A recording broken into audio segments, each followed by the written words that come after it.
Manchester City defeated Chelsea 1-0 on Thursday at Stamford Bridge to reduce the gap to Premier League leaders Arsenal and drop the Blues to a position 10 that is rife with problems. However, watching actual football is boring even when it's not a January transfer window.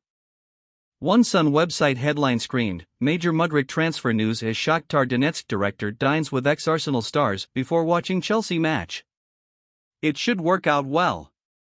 While dining with ex-Arsenal stars Eduardo and Willian, one of whom made 67 appearances for the Gunners well over a decade ago and the other more specifically an ex-Chelsea star, Darijo Srna, the director of football at Shakhtar Donetsk, did pose for a photo in a restaurant. The Mudryk transaction is nearly complete. But the update comes from Fabrizio Romano, who here is calling on his biggest and best sources and flexing those transfer muscles. During the transfer window, there will be discussion about the transfer of a player who is being actively courted by at least 2 clubs. It's a huge Mudryk upgrade that we mere mortals can only hope to understand.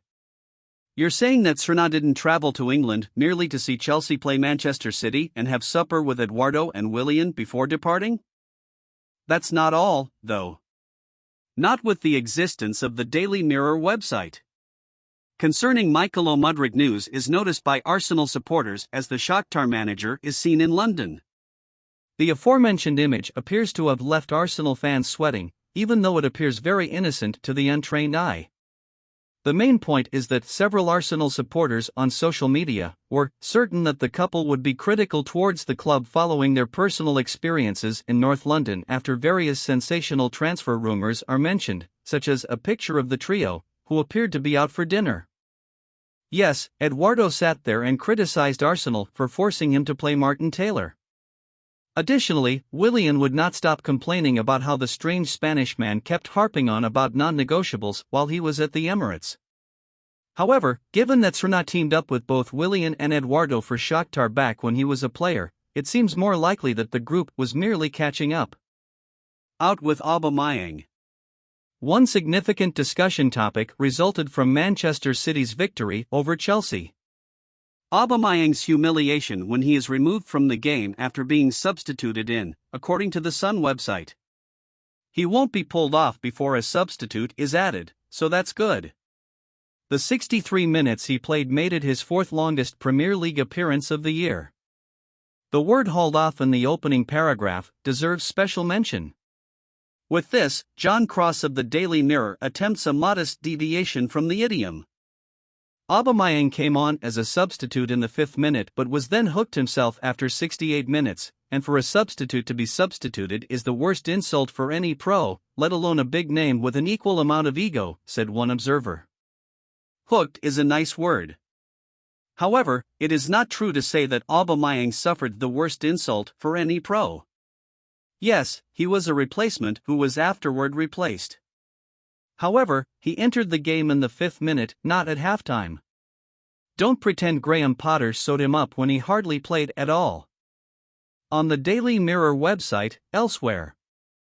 Being replaced both on and off during the same football game is among the most embarrassing things that can happen. It's embarrassing that Aubameyang had to play for longer than he did as a starter against Aston Villa in October when he was taken off after 58 minutes. He would choose to be spit upon rather than be tackled and have his leg broken. Profit from the shenanigans. According to the Sun website, Chelsea fans everywhere say the same thing about Kepa following odd actions for City goal.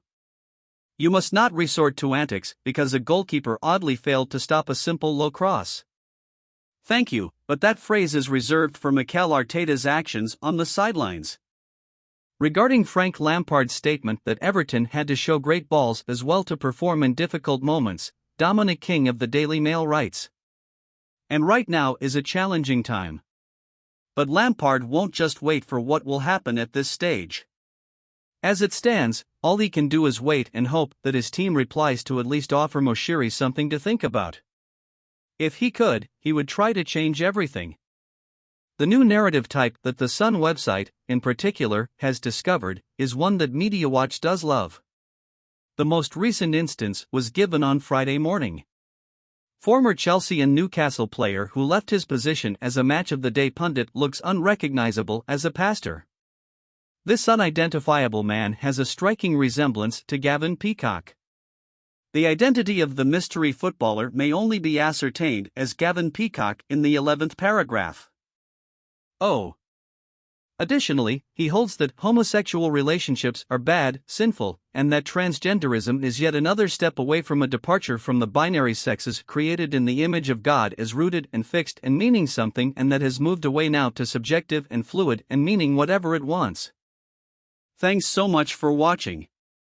I'm truly grateful to be able to share value with you. Remember to like, comment, share, and subscribe.